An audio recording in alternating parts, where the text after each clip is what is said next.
경악스러운 진실이 밝혀졌습니다. 김건희 전 남편 가족들이 입을 열었는데요. 줄리는 실존했다는 구체적 증언이 나오자 김건희는 줄리 재판 출석까지 거부하며 도망쳤습니다. 그러면서 집안 행사마다 줄리로 불렸다는 구체적 폭로로 감추려던 흑역사가 사실로 드러났는데요. 국민을 속인 오만한 민낯의 실체, 영상으로 함께 보겠습니다.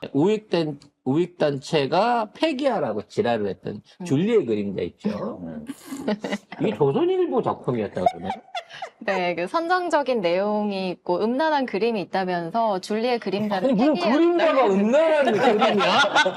넌 도대체 그림자를 보고 무슨 생각을 하길래 그게 음란해 보여? 이 줄리의 그림자를 만든 곳이 조선일보 자회사인 조선교육문화 미디어인 것으로. 도대체 어디가 음란한 거야? 글자가 음란하잖아. 줄리 자체가 음란하잖아. 아, 그리고 이거는 사실상 줄리잖아요. 줄리가 아니란 말이야. 그게 보완하고 보안하고 똑같은 겁니다. 똑같은 거지. 응? 자기는 줄리였지, 어. 줄리가 아니었잖아. 줄리 뭔 리가 없지. 소리야? 바빠서 줄리할 시간이 없었다니까요. 그러니까 이게 주얼리의 준말이잖아요. 주얼리 하다가. 그러니까 줄리가 이게 줄리가 돼야 맞는 거고요. 줄리는 네가 나한테 줄리가 없다 뭐 이런 느낌의 줄리 아니겠어요? 그걸 꼭 응용해서 쓰시란 말씀이 아니에요. 그렇기 때문에 사실 줄리에 대해서는 이렇게 나올 필요가 없는 겁니다. 줄리 주제에. 네. 진짜. 근데 어디가 음란한지 지금 뭘 봐도 모르겠어요. 말도 안 이거는 되는 소리. 지난번에도 말씀드렸습니다만 이제 성장기 아이들이 가지는 성적 정체성, 그러니까 아직 이제 남성과 여성으로의 어떤 분화가 시작되지 않을 때에 일어날 수 있는 여러 가지 내용들을 했었던, 그러니까 우수 도서 중에 하나였어. 심지어 조선일보가 발간한 우수 도서였는데 일단 줄리라는 이유 하나만으로 이것마저도 까버린 거죠. 그래서 지금 1년 동안 경기도 교육청 소속 초중고가 폐기한 책이 2,528권이래요. 아, 몇 권 안 팔렸구나. 성교육 도서들을 다 이제 폐기한 거지. 이게 다 극우 사람들이 이거 그만해라, 이거 없애라, 막 이렇게 하니까 심지어 조선일보에서 만드는 이 책도 폐기를 한 겁니다. 그러니까 조선일보는 극우 단체에 의해서 피해를 본 거지. 그리고 저 경기도 교육청 여기도 임태희잖아요. 저쪽이잖아. 다 지네들끼리 해가지고 결국 화제가 돼서 줄리라는 것만 남았어. 다른 책은 모르겠는데 줄리의 그림자는 알게 됐어. 우리가. 네. 아무튼 그래서 지금 방송들도 그렇지만 그 신문 언론들이 레거시 신문들이 정말 빠르게 임종보, 윤석열, 그리고 김건희를 손절하고 있구나라고 하는 어떤 분위기를 보고요. 다음 소식으로 좀 넘어가야 하는데요. 바로 김건희와 관련된 내용입니다. 자, 김건희가 과거에 어떤 행적, 그리고 볼케이노라는 술집에서 어떤 일을 했다는 게 사생활 영역으로 본다면 뭐가 중요하겠습니까? 그런데 거기에서 쓰던 예명이 줄리였다는 이야기 여러분 여러 이제 채널의 보도를 통해서 보셨을 텐데요. 여기에 대한 구체적인 증언들이 지금 나오기 시작했다는 것입니다. 줄리 의혹 제기는 많이 됐죠. 그런데 그 제기했던 당사자들이 지금 명예훼손으로 고소가 되어서 고발이 되어서 지금 재판을 받는 중이어서 이것도 실제 줄리인지 아닌지가 매우 중요한데 과거 행적과 관련된 김건희 얘기는 반드시 진실을 밝히는 차원에서 거론이 되어야 한다라는 면에서 일단 서울의 소리에서 어떤 얘기를 했는지 먼저 한번 들어보겠습니다. 건이? 김건희. 김건희, 윤석열이 마누라.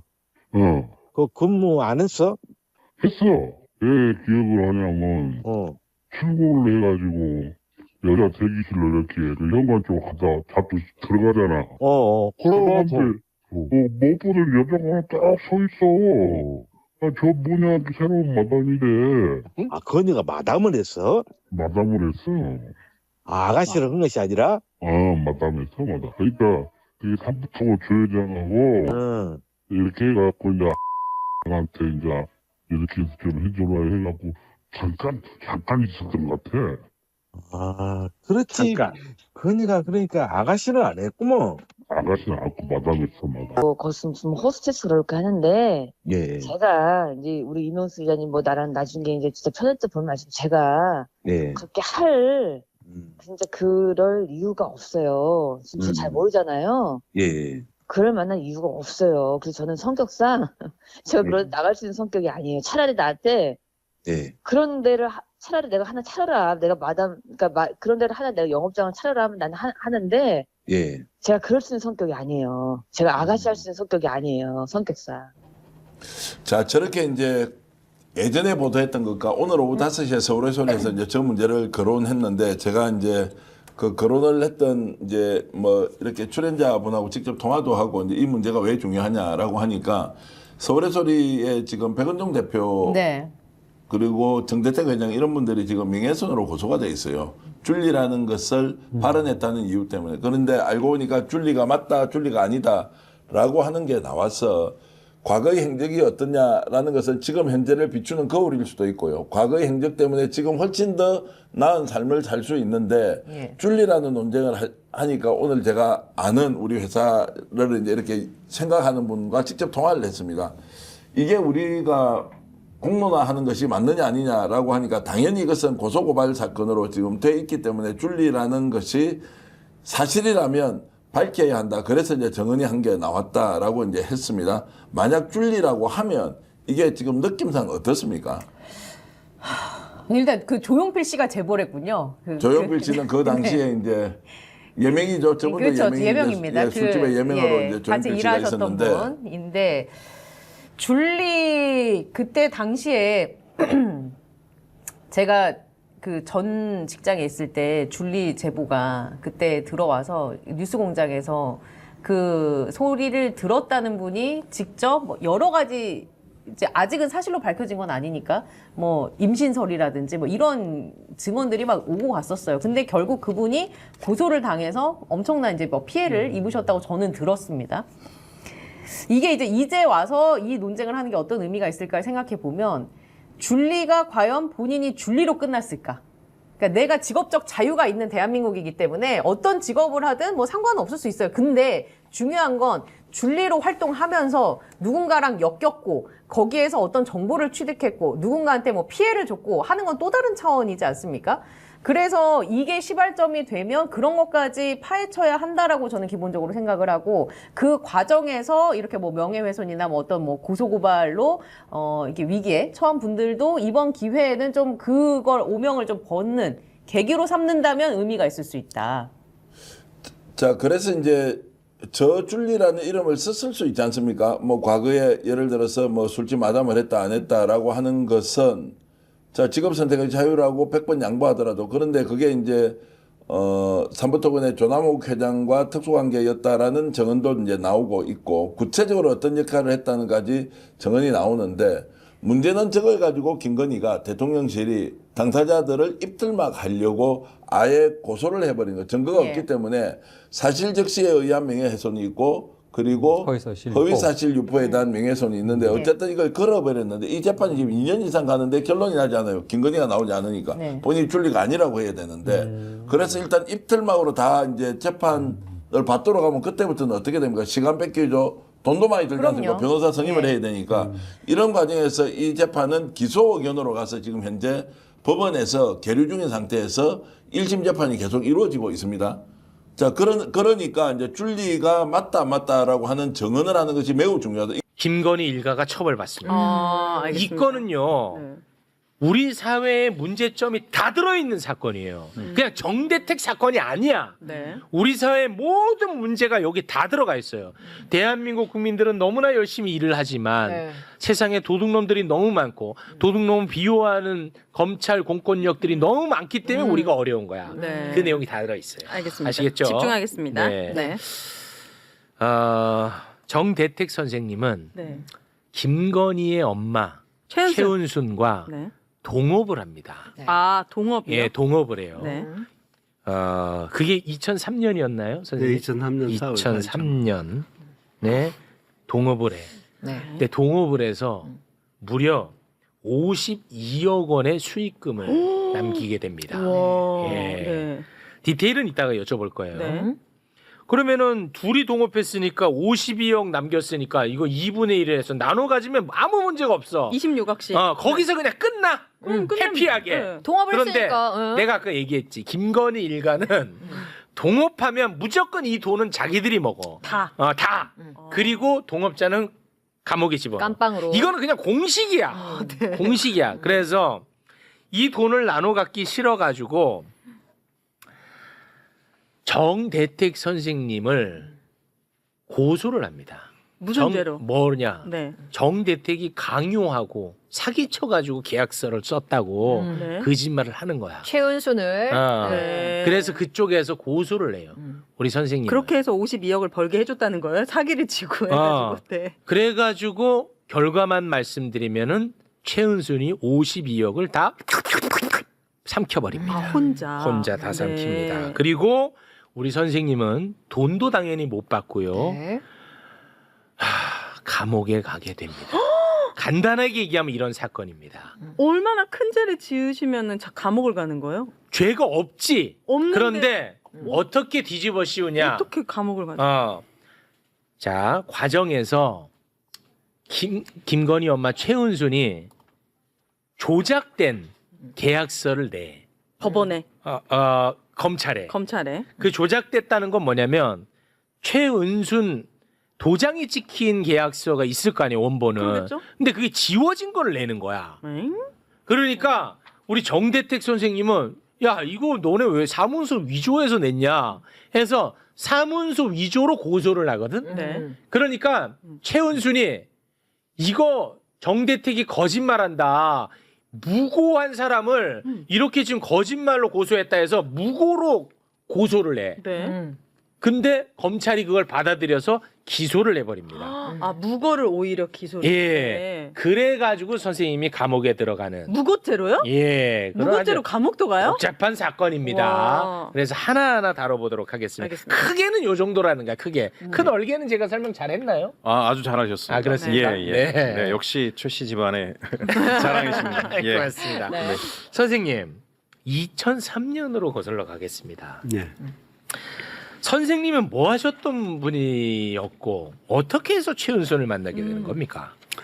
예, 제가 말을 해도 돼요? 네. 다음 제 차례입니까? 네, 그렇습니다. 이것은 1987년, 그러니까 IMF로 1997년, 98년 IMF로 거슬러 갑니다. 아, 97년으로 가야 됩니까? 네. 97년 IMF가 오면서 이 스포츠센터하고 동아은행, 평화은행, 금융기관이 다 절단 나잖아요. 아, 그렇습니다. 네. 그 틈새에서 이 스포츠센터에서가 대출해준 산업렌탈, 쌍용할부 이런 것들도 막 무너져요. 그런데 이 스포츠센터에는 오금동 28번지 약 그 당시에 1,500명 회원이 있었고 대출이 막 여기 설정돼 있는 게 한 700억 대요. 그 중에 120억이 국세예요. 국세.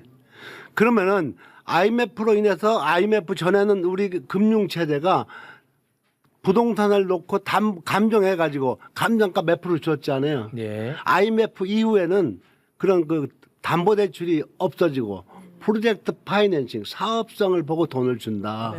그래갖고 그것을 제가 97년도부터 그 이 김대중 당선 정부 네.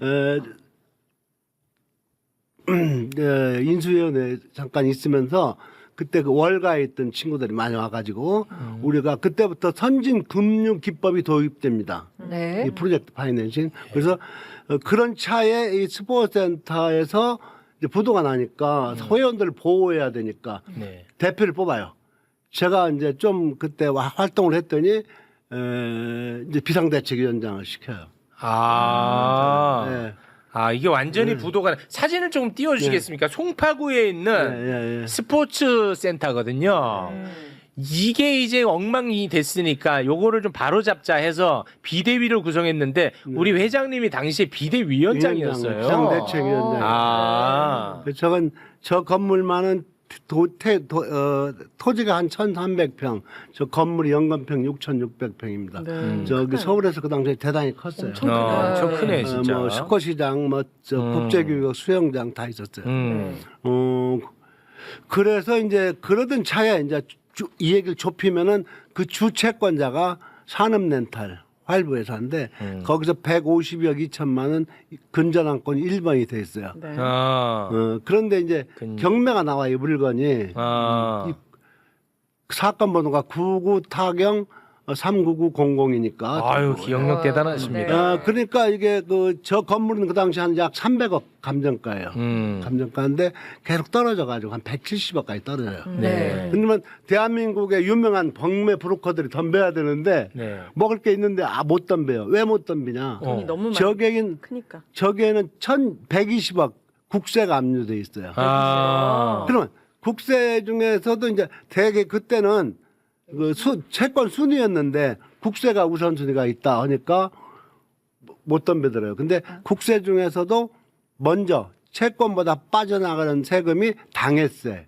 그중 우선 당해세라는 게 있어요. 어렵다. 이걸 좀 검토해야 어렵네요. 돼. 네. 그러니까 그러니까 이게 뭐 다들 뛰어들기 어려운 상황이었어. 그렇죠. 네. 어려웠어요. 그래서 저는 검토해가지고 워낙 똑똑하시니까. 이거 처음에 딜을 하는 거예요. 70억부터 올라가요. 그 파상 관제인하고. 그러니까 92억에 이제 MOU 했어요. 이제 다 수익이야 거기로.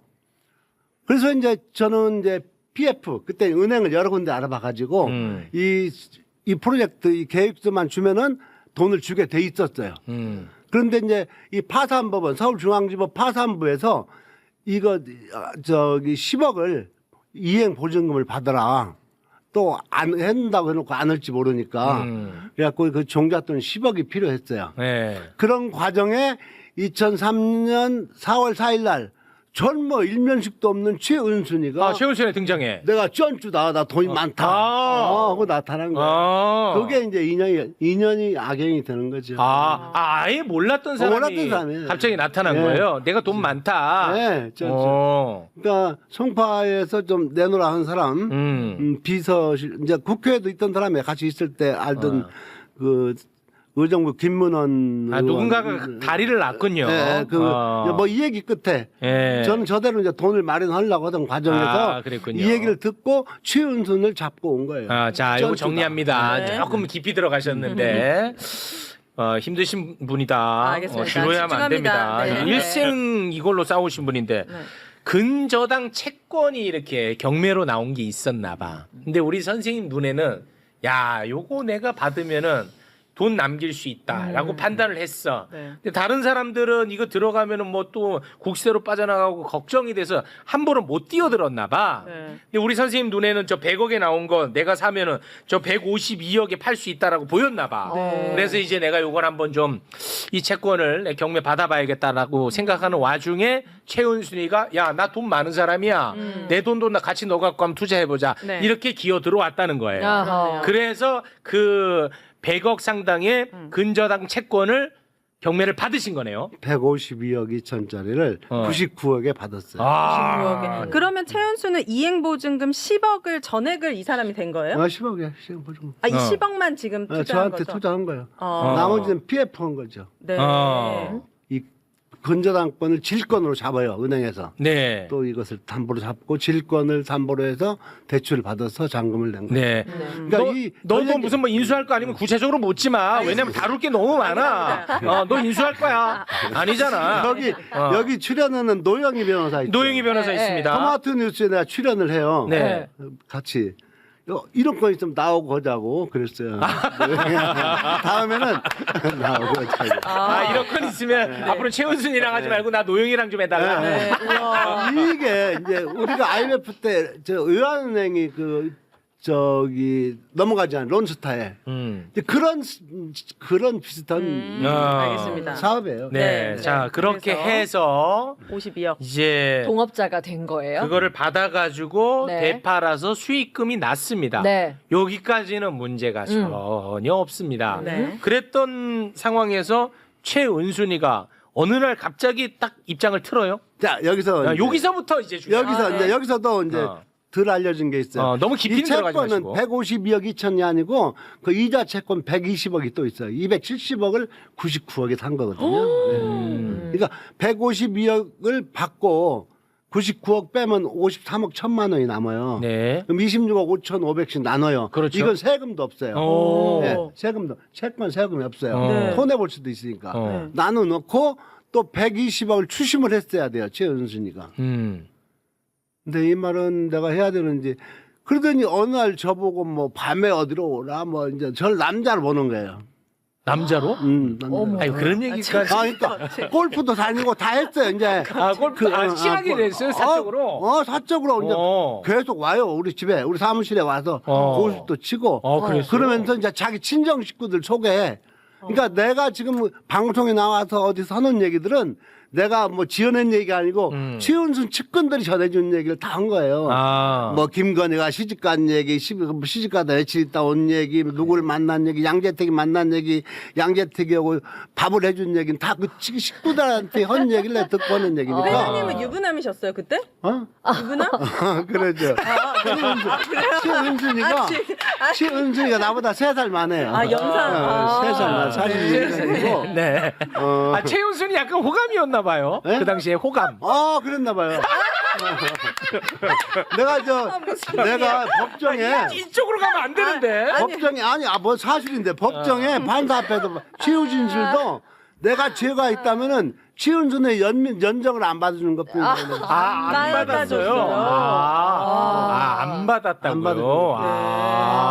와, 이 말씀은 저도 처음 듣습니다. 예, 예. 그러면은 이거는 근데 의미 없는 말씀인 줄 알았는데 의미가 있네. 그거를 안 받아줌으로 인해서 최은순이가 변심했다고 보시는 거예요? 그렇죠. 이 싸움 돈싸움이 아니에요. 돈싸움. 마음이 상한. 그래서 나도 더 독하게 나오는 것이고. 그래.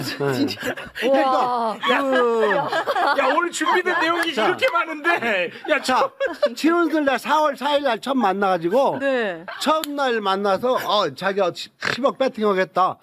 점심 사시오 해서 근데 한우명가 가서 점심을 사요 처음. 네. 선생님이. 그렇죠. 네. 그 다음부터 그냥 와요 우리 사무실에. 오픈데에서 와가지고 뭐 이제 고수도 치자 뭐 골프 첫 번째 JCC 골프를 가요. 네. 저 안성 JCC 안산 단둘이. 아니 모임에서 가요.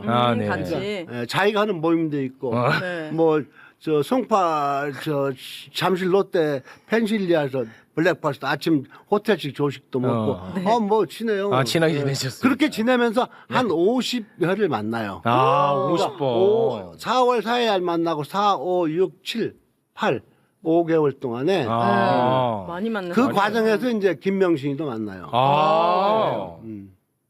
그랬는데 그것을 오다가 다 만났다. 정대택이는 모르는 사람이다. 이런 식으로 하니까 제가 처음에 서울에 소리 와서 2020년 1월 4일 날 이 방송을 하자고 그래서 제가 최은순한테 문자를 보내요. 너는 나를 만나서 날 이겨먹으려고 하다가 검찰총장 장모까지 됐다. 나는 네 덕분에 또 세상이 많이 알려졌다. 나도 명신이 네 딸 같은 딸이 있다. 김명신은 72년생이고 우리 딸은 78년생이니까 네 딸을 내가 제물로 삼고 싶지 않겠다. 지금이라도 그냥 솔직하게 내가 얘기해라. 최은순이하고 마지막 만난 게 2003년 이제 그 공식 둘이 사적으로 이 사건 관련해서 2003년 12월 7일 날 워커힐 로비 라운지에서 만나가지고 서로 대화하다가 지 오해를 풀고 이제 저기 헤어지고. 헤어진 게 아니고 앞으로 계속 이 일을 추진하겠다. 그때 종 결과가 안 됐고 저 결산이 안 됐으니까. 그래서 내가 근데 이제 그 전에 왜 만났냐? 선생님 너무 그러면서 이제 추억에 빠지신 거 여기서 빠져가면 안 돼요. 러브 스토리로 가면 안 돼. 돈 얘기하다가 러브 스토리 안 돼. 이제 나를 사주해가지고 고소를 하는 거예요. 고소, 형사 고소를. 왜요? 자기 내연남을 시키고 청부 고소하는 거지. 청부 고소. 누구 사람을 죽이면 왜 죽여요? 죽이면 청부고소를 괜히 고소를 하는 거예요. 그 돈 안 나누고 싶어서요? 최은순 씨는? 나눠야 될 과정인데 안 나누고 싶어. 나보고 이제 그때는 그 기록에 다 있어요. 속초로 밤 11시인데 와라. 저 집으로 밤 10시에 와라. 뭘 어디 가자. 이럴 적에 내가 야박하게 거부해요. 야박하게. 회장님께서 회장님은 야박하게. 회장님 스타일이 아니었어. 아주 잔인하게 아주 잔인하게 거절을 해요. 네. 회장님 스타일이 아니었어. 네. 그랬더니 그래 이제 그 고소를 하고 이제 법무사 그 제 친구 법무사를 유혹을 해요. 아니 그러니까 무슨 혐의로 고소를 한 거예요? 우리 회장님을. 그냥 뭐 횡령 뭐 업무방해 사기 뭐 아무것도 아니. 그러니까 그 고소가 안 되죠. 안 되죠. 아무거나 막 했다고. 했던 게 청부 고소니까. 첫 고소가 그렇게 됐고. 그래가지고 이제 그 기록이 있어요. 셋이서 최은순하고 지금 막 나오는 김충식. 김충식 하나 있고 또 하나 있어요. 셋이서 또 그 저기 공증을 해요.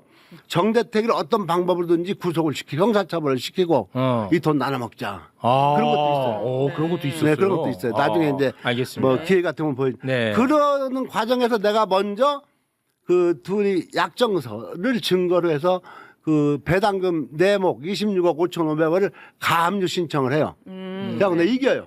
선생님이 처음엔 이기셨어요? 그렇죠. 네. 가압류 승소해가지고 그걸 갖고 이제 본안 소송을 해요.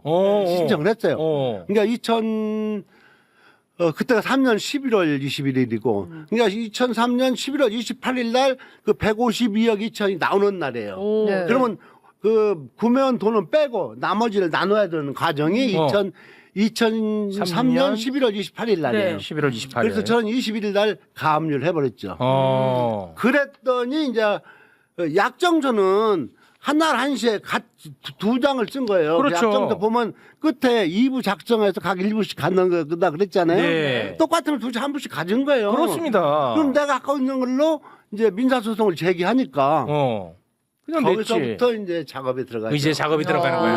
자, 됐죠. 네. 앞에 이제 러브 스토리는 뭐 이 정도로 정리하고 결국은 이 사건의 본질은 결국은 약간 좀 치정이 좀 들어가 있는데 그렇게 된다는 사실은 저희가 몰랐네요. 근데 그게 본질이었네. 그러다가 이제 결국 이제 돈으로 간 거예요. 네. 그래서 이제 결국 소송으로 가는데 누가 봐도 계약서가 존재합니다. 양쪽이 다 도장을 찍은 계약서가 존재해요. 원본이 있죠. 네. 원본이 있어요. 네. 그런데 참 재판에서 최은순이가 이겨. 어떻게요? 어떻게 이기냐?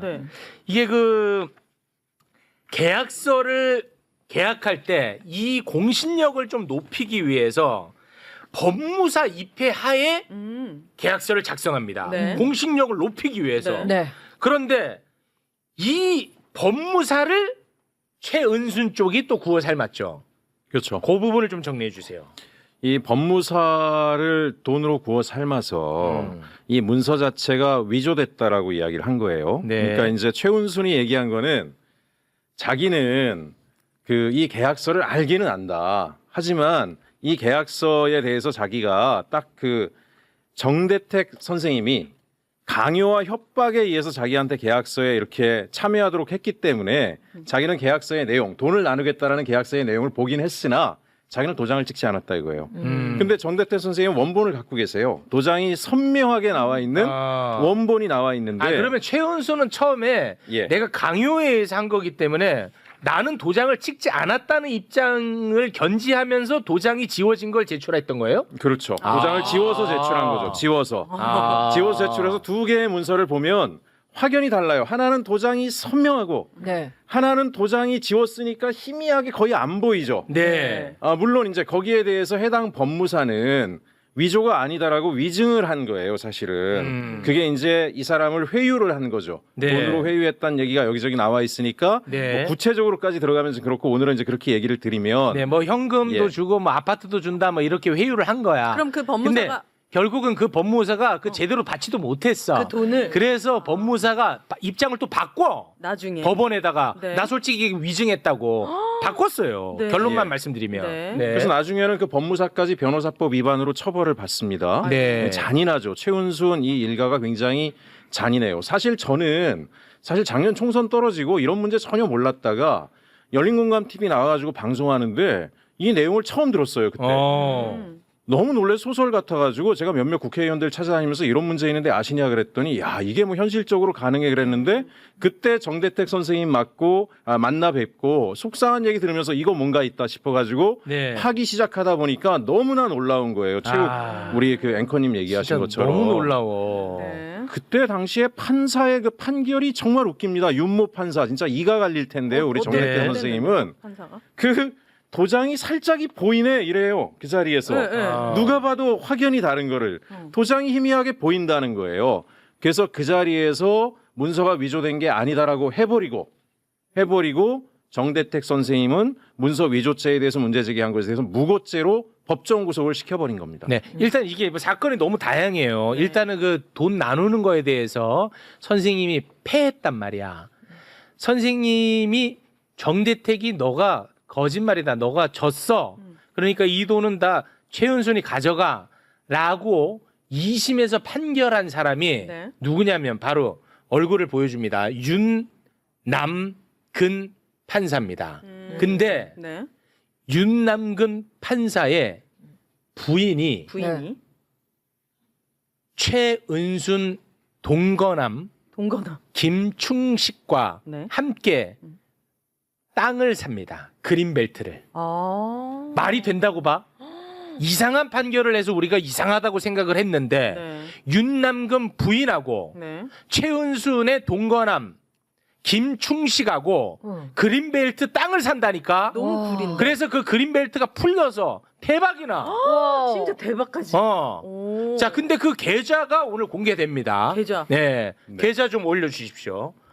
여기 이제 김충식의 계좌인데요. 여기 보면은 다 나와 있어요. 김충식에게 돈이 건너간 계좌입니다. 맞죠, 선생님? 네. 예. 무슨 돈이 김충식한테 건너갔다는? 땅을 사는 돈. 요 계좌에 대해서 설명 좀 부탁드리겠습니다.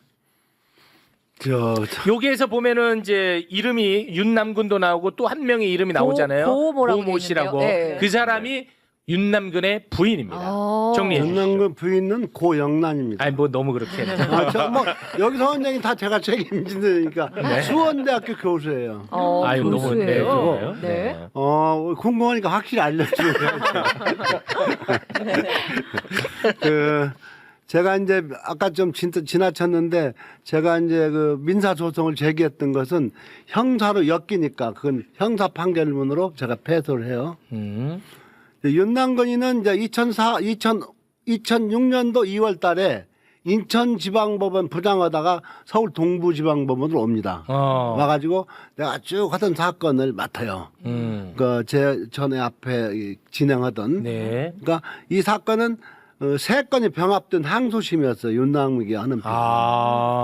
그 전에 김충식이 한번 저를 만나자고 뭐 해서 만났더니 그때 윤남근이 명함도 보여주고 그랬었어요. 근데 나중에 보니까 김충식이가 윤남근이의 명함을 선생님한테 보여줬었어요. 보여주고 해서 나중에 이제 저 아는 아까 제가 고소당했다고 그랬었잖아요. 네. 고소도 취하해주고 자기가 부장판사도 안다 그러면서 저를 대접을 하면서 그때 이제 윤남근이라는 사람이 언급이 됐었는데 후에 보니까 2006년 2월 정기 인사 때 인천에서 동부로 와요. 동부지방법원으로 오는데 그때 이제 제 담당 판사가 돼요. 갖고 처음에는 머리 좀 벗겨졌죠. 그 되게 법대 컴퓨터를 안 놔, 이제 노트북이 없었어요. 2003년도 전에는. 근데 윤남근이 딱 노트북 펴놓고 증거 다 내세요. 증인도 신청하고 했어요. 네네네. 그리고 이제 2월에 와갖고 3월 9일날 첫 재판을 했어. 이제 윤남근이하고. 네. 그때 다음에 증거 내려가니까 이 사건 오래돼서 더 못한다고. 말이 조금 바뀌어 있어요. 완전히 바뀐 거지. 완전 바뀌어. 저 사람 맞죠? 네. 근데 저 사람. 저는 맞아요. 예, 얼굴 잘 보세요. 네. 맞아요. 그랬더니 결심하고 선고한다는 거예요. 3월 9일 하고 3월 30날 선고한다는 거예요. 난 그래서 다시 별돈적에 신청하고 증거 신청해서 딱 저도 넥타이 메고 차 타고 쭉 갔죠 법정에. 네. 그러더니 세상에 이제 법원 재판 하신 분도 계시고 안 해보신 분도 계시지만은 사람을 무죄를 주장하는 저 피고인에게는 너는 무죄를 주장하지만 이래 해서 죄가 된다. 네 죄는 네가 알렸다. 이런 얘기를 하고 잡아둬야 할 거 아니에요. 그렇죠. 이놈이 아무 말도 없고 그냥 피고인 맨 마중에 다 끝나고 정대택이 불러 세우더니 징역 2년 하고 그냥 잡는 거. 그냥. 예. 아니 그때는 정대택이는 전과도 없었고 지효도 없었어. 선생님. 전과 없었어요. 아무리 봐도 윤남근이가 조금 이상해 보인단 말이에요. 그러죠. 예, 선고도 이상했고 선고 이후에 행보도 많이 이상합니다. 이상하지? 이거 동의하지? 네. 근데 윤남근이는 어떻게 김충식 또는 최은순과 연결되어 있다라고 지금 추정하고 계시는 겁니까? 왜 윤남근이는 우리가 생각할 때 이상한 행보를 했다고 보시는 거예요? 어떤 인연으로? 뭐 김충식은요. 네. 전 김충식 아는 지 오래돼요. 아주 오래돼요. 아, 김충식을 또 잘 알았어요. 네, 서울 동부지방검찰청 그 청소년 선대원이 있는데 네. 같이 활동을 해요. 아, 저도 이제 예전부터? 송파에서는 좀 서로 좀 그 이름이 알려진 사람이에요. 저도 그렇고. 송파에 유지셨고 선생님은. 김충식도 그랬고. 네. 근데 김충식은 제가 잘 알아요. 그놈이 그놈 고향이 전라도 보성인데 네. 김대중 대통령 될 때까지는 인천 재물보도학교 나오고 뭐 전라도가 아니라고 했어요. 그런 사람이에요. 그래서 이제 김대중 선생이 대통령 딱 당선되니까 이제 그 측근들 다 해가지고 그 호가 호위, 여우가 호랭이 노릇을 하고 다니는 거예요. 김충식이. 김충식이. 네. 그리고 이제 동부지검 선도위원, 청소년 선도위원 하면은 저 같은 경우는 이제 비행 소년 하나 맡아주면은 뭐 용돈도 주고 뭐 좋은 얘기 하고 하는 것이 이제 그거거든요. 네. 김충식이는 어린애들 검사들 막 같이 뭐 고스톱 쳐주고 같이 놀아주고 이러면서 사람을 사귀어요. 검사 관리를 했습니다. 네, 김충식은. 그때 만난 애들이 지금 뭐 안강민이 이제 헌법재판관 송인주인 뭐 이런 사람들 쭉 팔고 다녀요. 그러면서 이제 윤남근이를 어떻게 알았어요? 윤남근이랑 연결시켜 주셔야 됩니다. 이제 그래서 이제 알게 됐을 것이다. 그때. 그때 뭐 아름아름. 그래서 우리 선생님의 사건을 윤남근이 맡고 난 다음에 윤남근이한테 들어간 게 아니라 원래 김충식 등등 윤남근이랑 가까운 사이였는데 그 윤남근이가 하필이면 선생님 사건을 맡았다고 보시는 거군요. 자, 그걸 확실히 하기 위해서 김충식이 친딸이 김충식이 친딸. 우리 아버지는 브로커고 최은수는 내연남이고 판사들 눈 맞춰서 재판해가지고 정대택을 감옥 보내고 최은수한테 뽀찌 먹었다고 사실 확인서가 있거든요. 오 선생님이 한번 사실 확인서가 있어? 왜? 그런 거를 왜 내가 썼어? 보냈어. 이름도 읽어도 돼요? 제 이름은 김선경이. 누구누구고 증인 최은순의 내엄난 김충식의 차녀로 미국에 거주하고 있으며 정대택 민사 형사 소송에 관하여 증언합니다. 처음부터 자신의 죄를 덮기 위해 작정하고 무고한 정대택 씨를 희생양으로 삼아 억울하게 누명을 씌워서 감옥에 보냈다고 여러 번 가족들 앞에서 고백했습니다. 저 또한 아버지의 딸이기 이전에 그리스도인의 한 사람으로서 양심의 가책을 받고 위의 사실을 증언합니다. 대한민국의 법을 기만하고 모든 사람을 속인 저의 아버지를 보고 저는 더 이상 침묵할 수 없기에 이 확인서를 보냅니다. 와, 그럼 이게 김충식 판사한테 간 거예요? 판사한테도 갔죠. 와, 다 무효화된 거네. 그동안 재판에 다 갔죠. 선생님이 어떻게 그렇게 근데 잘 버티세요? 나는 남 얘긴데 듣기만 해도 화가 나 미칠 것 같은데. 그 말씀에 이어서 처음에는 내가 억울하고 그러니까 당할 놈한테 내가 당했어야지 이렇게 했거든요. 근데 지금은 최근에 2023년 이후 2022년 이후 2022년 윤석열이가 대통령 된 뒤에는 내가 국민들한테 빚을 졌어요. 아니에요. 아니에요, 걔요. 내가 최은순하고 연정을 받아들이고 최은순하고 싸우지 않고 봐봐요. 좀 받아주지 싸우지 않고 그랬으면 최은순은 지 딸을 양재택이한테 팔고 저 윤석열한테 분양하지 않았죠.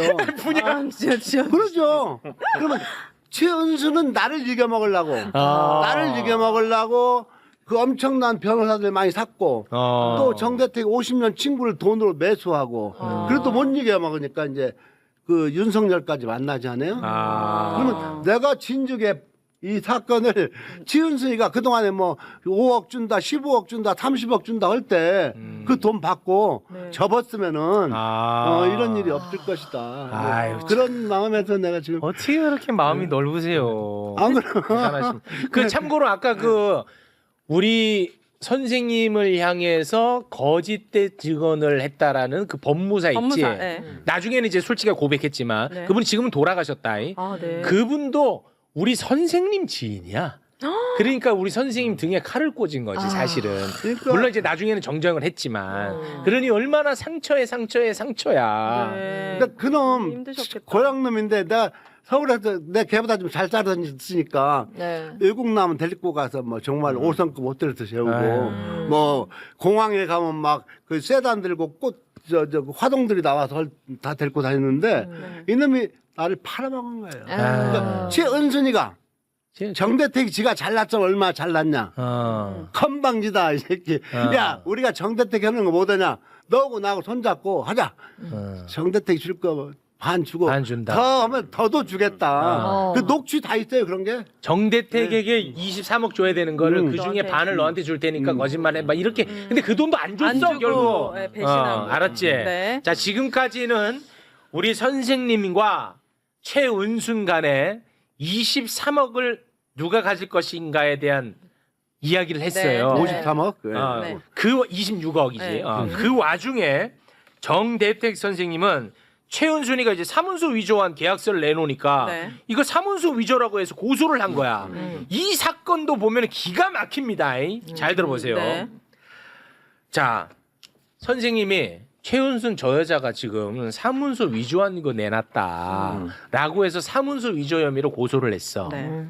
그러면 검찰은 어떻게 수사를 해야 되겠어? 자, 당연히 정대택의 원본하고 최은순이 낸 지워진 그 사본을 비교해 갖고 이게 위조됐는지 안 됐는지를 봐야 되겠지? 그렇죠, 당연히. 너무 당연하지? 네. 그런데 이놈의 검사는 어떻게 수사를 했냐면 이상용 검사입니다. 네. 이상용. 이상용. 이상용은 정대택 선생님의 원본하고 최은순의 사본을 비교를 해야 되는데 이 이상용은 네. 최은순의 원본하고 최은순의 원본하고 정대택의 사본하고 비교를 합니다. 이거 미친 거지. 잘 보셨네. 내가 거짓말인지 아닌지 네. 공문을 좀 문건을 좀 띄워주세요. 비교 문건? 네, 대검에 그 문건이 있어요. 네. 그 증거 목록 들어가 있는 거 있어요. 증거 목록. 증거 목록 소개해 주세요. 증거 목록. 저 잘 안 보이는데. 죄송해요. 자, 증거 목록이죠. 증거 저거. 목록. 9번, 네. 10번, 9번, 10번을 보여야죠. 예. 9번, 10번. 9번, 10번. 네. 아니 방금 그거 좋았어. 그거 좋아 그거 올려. 네. 저 나도 좀 너무 멀어서 잘 안 보이는데 네. 저걸 읽어야 되는데. 저걸 누가. 읽어야 돼. 저걸 누군가가 분명히 읽어야 돼. 이상용 검사 어. 이건가? 아니 그 있잖아. 이거 어디 있어? 저 누가 읽어봐. 댓글로 읽어봐. 댓글로 읽어봐. 너무 멀어. 안 보여 내 눈. 대검찰청. 저걸 크게 확대해 주세요. 저걸 크게 읽어야 할게. 되는데. 이거 크게 확대해 주시면 저걸 제가 읽어야 돼. 읽을게요. 자, 감정서 됐지? 일부. 자 읽어. 최은순 보관 제출. 원본. 원본 환부랑 전대택 보관 제출 사본 줘봐. 환부. 말이 돼? 특이하네. 말이 되냐고. 말이 안 되잖아. 네. 정대택의 원본하고 최은순의 위조된 사본을 비교해야 될 거 아니야. 그렇죠. 그치? 근데 왜 갑자기 다시 한번 올려주세요. 최은순의 원본하고 원본과 정대택의 사본하고 사본을 비교해. 이거는 정신이 완전 나간 겁니다. 무슨 일이에요? 조작 감정이죠. 이게 증거 조작 조작. 감정. 증거 조작. 제가 그 지금부터 그러니까 정확하니 2022년 전 그 최은순이가 낸 고소장 기록을 가지고 있어요. 고소장. 네, 보면은 최은순이가 고소장에다가 증제 2호증으로 21쪽, 22쪽 붙여낸 게 백지로 낸 거예요. 이렇게. 백지 한번 볼게요. 이게 뭐야? 여기 백지로 냈네. 진짜 이제 도장이 싹 지워져 있어요. 도장이 진짜 없네요. 이거 지워져 있거든. 근데 여기서 또 기가 막힌 거 내가 너한테 보여줄게. 그 다음 장 한번 넘겨봐요. 그 다음 장. 그 다음 장. 도장을 지운 거를 내고 한 장 더. 한 장 더. 23쪽. 여기는 있어. 도장이. 있잖아요. 여기 있잖아. 자, 여기서 내가 기가 막히게 보여줄게. 이상용 검사가 얼마나 기가 막힌 사람인지 내가 보여줄게. 자, 됐지? 네. 네, 진짜 이 어처구니 없이 감정하죠. 네. 그런데 12월 27일 이상용 검사와 하루 지난 12월 28일 이상용 검사는 너무나 다른 사람이 되어 있습니다. 자, 보세요. 네. 12월 27일 이상용 검사가 최은순을 앞에 앉혀놓고 너 왜 도장 지운 거 냈어? 막 나무랍니다. 좀 올려주십시오. 자, 소개해 주세요. 네, 피해자가 처음부터 보관하고 있던 원본과 위 약정서 사본을 보면 고소인 정대택의 진술처럼 피의자 자신이 찍은 도장, 고소인이 찍은 도장, 간인 도장 3개, 입회인인 법무사 백윤복의 도장 등이 지워졌는데 어떻게 된 것인가요? 저는 고소장을 낸 것 외에는 잘 모르겠습니다. 피의자가 모르면 누가 아는가요? 저는 변조한 사실이 없기 때문에 그냥 그대로입니다. 자, 이상용 검사는 이거 지워졌다고 막 나무라지. 그런데요? 그런데 딱 하루 만에 정대택, 이게 지금 왜 이렇게 일어나고 있어? 정대택이 최은순 너 사문서 위조했다고 고소해갖고 최은순이 저렇게 조사를 받고 있는 거예요. 네. 그러니까 고소인이잖아. 네, 정대택 고소인. 선생님은. 네. 근데 딱 하루 만에 정대택 선생님은 고소인에서 무고 피의자로 딱 바뀌어버립니다. 12월 28일 딱 하루 지난 이상용의 모습 보겠습니다. 딱 하루 지났습니다. 자, 위 약정서에는 최은순, 백윤복의 도장을 찍은 흔적이 그대로 드러나는데도 불구하고 피의자는 왜 자꾸 거짓말을 하는가요? 저는 안 보입니다. 왜 안 보이는가요? 저는 보이지 않습니다. 자세히 봐도 보이지 않는가요? 예, 안 보입니다. 이 말 돼? 하루 만에 말 되냐고? 이게 무슨 이 말 돼? 안 돼? 무슨 일이 있었던 거예요? 말 돼? 안 돼? 마법 같이? 하루 차이야. 근데도 웃고 계시니까 내가 너무 화가 나. 그 하루 만에 무슨 일? 자, 이 상황을 좀 정리를 야, 해주세요. 이상용 듣고 있냐? 저놈이요. 이상용 살아있어요 지금? 저 살아있어요. 서초동에서 변호사요. 있어요? 저놈 안양지청장 하다가 법무연수원 쫓겨났다가 이제 지금 변호사 하고 있는데 이상용이가 제가 따지는 거예요. 이상용한테. 야, 그 이상용은 또 할 말이 없으니까 글자 위에 도장을 찍었는데 글자는 상하지 않게 하고 어떻게 도장을 지울 수 있습니까? 그러는 거야 저한테. 그러다가 여보시오. 지금 위패도 만드는데 이것은 컴퓨터 프로그램 포샵도 하고 파워포인트 넣으면 금방 지워진다더라. 나도 해봤다. 그랬더니 이상용이 뭐라고 하는지 알아요? 당신 검사하시오 그러더라고. 야 이상용 이상용이요. 보고 있냐? 보고 있냐? 이 나쁜 놈.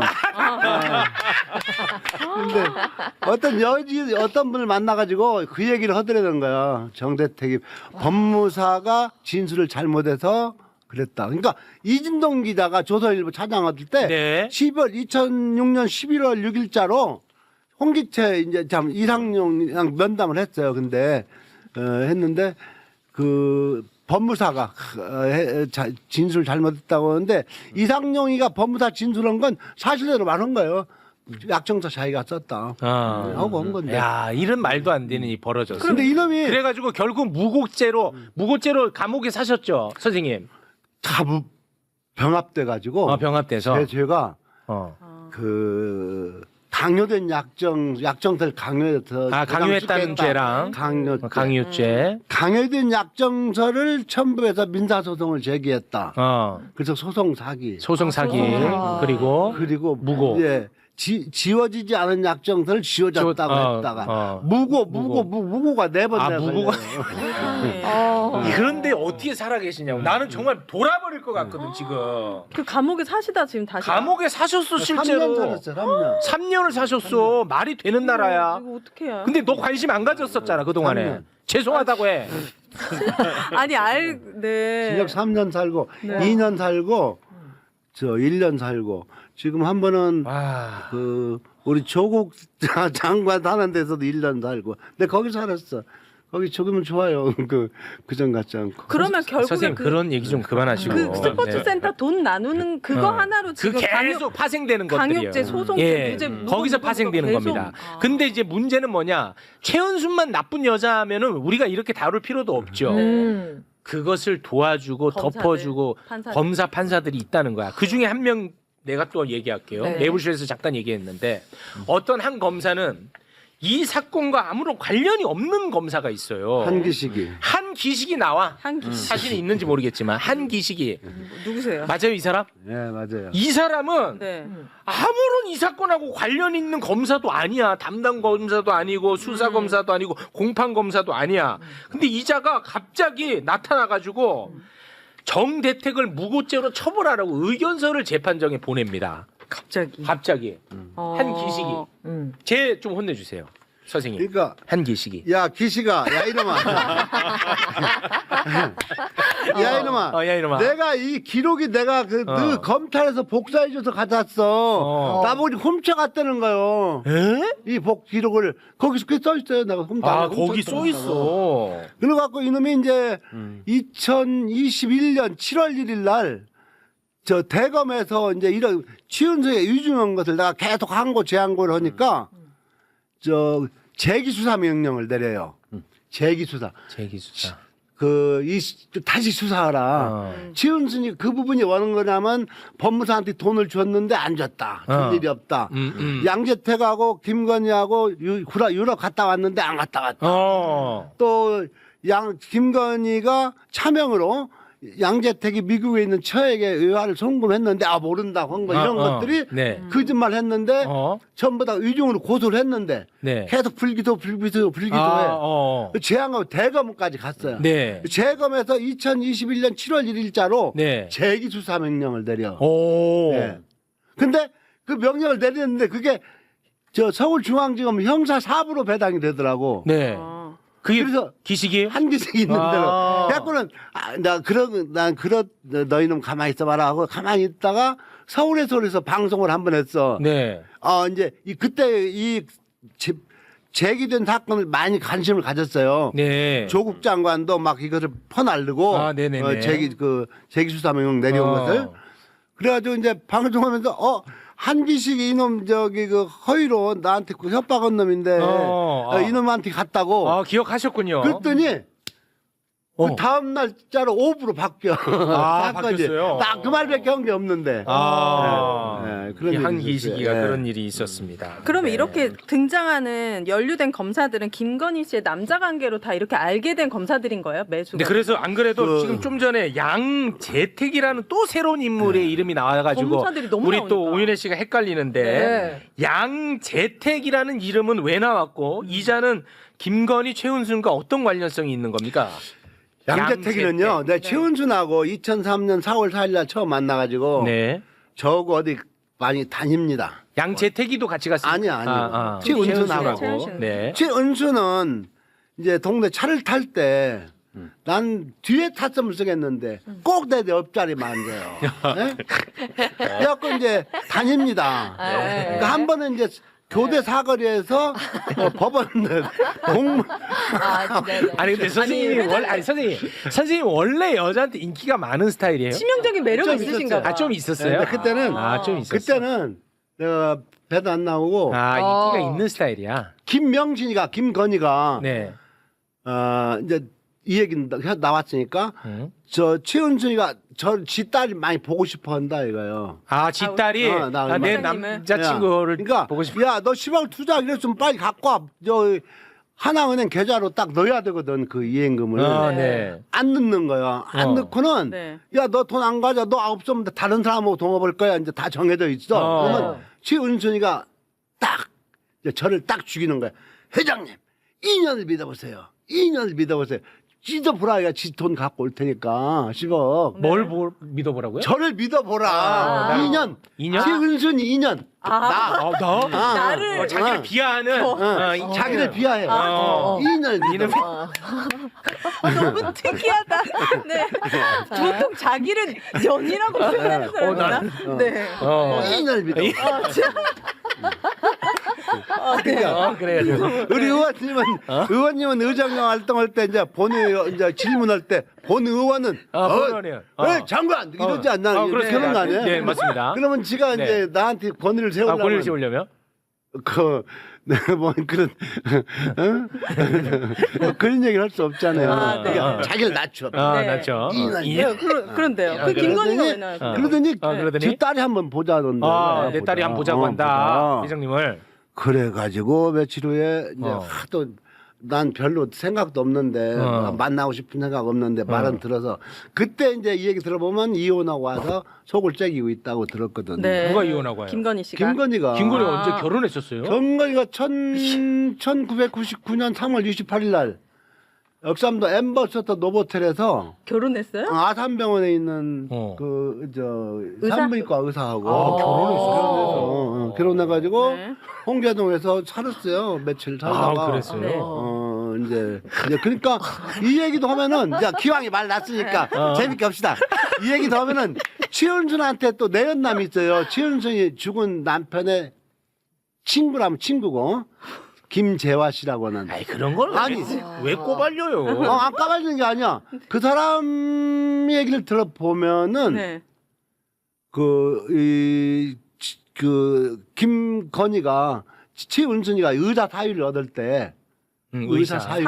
네. 그냥 의사 사위가 입이 이렇게 찢어져가지고 자랑스러워했구나. 자랑스러워. 없는 돈에 그 사돈이 광주에서 수도 약국인가 해요. 전라도 광주. 네. 광주까지 가서 현금을 5천만 원 주고 왔다. 그래갖고 뭐 어쨌든 엄마 입장에서는 흐뭇해. 그렇잖아요. 네. 뭐 이렇게 그냥 계속 놀던 애가 놀던 애 의사 사위 만나니 좋지 않아요. 기분 막. 좋았어. 그래갖고 이제 얘가 시집 가가지고 얼마 있다 그냥 집에 와버리니까 와버렸어요. 그런 얘기를 난 들었다고. 그러셨구나. 네, 저 김건희 여갓집 쪽에서. 네. 그러면 이제 최은순하고 차를 타고 쫙 가는 거예요. 이제 교대 사거리에서 터미널 쪽으로 넘어가는데 네. 난 전혀 의식도 아닌데 여기 손가락을 가리키는 거예요. 삼풍 아파트 아크로비스타. 네. 최은순이 손가락 가리키면서 가리키는 거야. 우리 딸을 아는 사람이 검사인데 분양을 받아줘갖고 그것을 중도금을 넣는데 내가 똥을 싸고 있다, 힘들고 있다 그런 얘기야. 힘들다, 중도금 낼 돈이 없다, 여력이. 그러니까 그래서 알았지. 그러니까 그거 양재택이에요, 그게. 양재택이 아크로비스타에 김건희 집을 마련해 준 거예요? 그러니까 그것은 직접 말해 주는 거 아니야. 나중에 김건희한테 코가 끼어가지고 뺏긴 거지. 또 뺏겼어요, 그러니까 그것도? 김건희가 하는 얘기 있잖아요. 그 보수는 대가를 잘 주니까 그런 그래도 얘기했죠. 그 진보는 그 돈이 없고 돈 없이 연애하다 보니까 미투가 생긴다. 네. 그러니까 그건 경험하지 않고는 할 수 없는 얘기. 그렇게 받은 거지. 그 아크로비스타도 그렇게 받은 거지. 그러니까 양재택이 이제 검사 출신인데. 검사 그 당시에 잘 나가던 검사. 잘 나갔어. 그 선두 서울중앙지검 총무부장을 하면서 잘 나갔어. 그 기에서 저 검사장 된다고 선두라고 했던. 근데 김건희 씨랑 관계가 김건희랑 친했나 봐. 네. 아주 친했어요. 김건희 집에 와서 자고 우리 이제 김건희 할머니 얘기 들어보면은 아침에 2층에 살고 할머니 8층에 살았거든요. 김건희 할머니가 할머니가 그러면 어느 날 그 전화가 와서 밥 해놓으라고 그 양재택이하고 같이 올라와서 밥 해줬다 이거 왔는데 여기서 더 재밌는 여기서 또 한번 웃어봐야 돼. 양재택이가 선생님은 재밌으신가 봐. 김명진이 궁둥이를 툭툭 치면서 누가요? 양재택이가 김건희 엉덩이를 치면서 우리 명진이 닭살 돋더라 이거 할머니 앞에서 많이 치는 신분을 설명하는 겁니다. 그런 관계. 그래서 그런 관계. 그 양재택이가 계속 뒷배를 하는 거예요. 내가 처음에 이제 그 최은순이가 지어진 약정서를 첨부해가지고 서울 동부지검에 고소를 하지 않아요, 저를. 네. 고소하면은 그걸 검찰에서 직수해요, 직접 수사를 해요. 그때 양재택은 검사였어요? 그때 차장 검사였어요. 아. 그리고 그 차장 검사가 아니고 이제 들어보면은 그때는 이제 그 법무사가 이제 치은순이가 유혹을 하지 않아요, 교사. 이제 내 편을 좀 들어라. 그러니까 아까 말씀대로 법에 네. 약정은 불변이에요. 어떤 그렇죠. 경우든지 맞습니다. 약정은 불변. 그러니까 정대택이가 지금 26억 5,500 가압류 승소해가지고 민사소송을 제기한 건 죽어도 못 이긴다.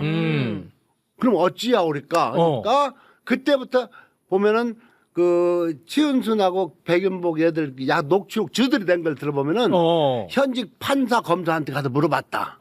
그게 바로 윤남근이고 양재택이 아닌가. 그러면 그렇게 추정하시는 거구나. 그러면 나하고 이렇게 그 검사하고 이렇게 그 조사를 꾸미잖아요. 그러면 누가 전화가 와. 전화책 가서 와. 차장님 어찌요 그래.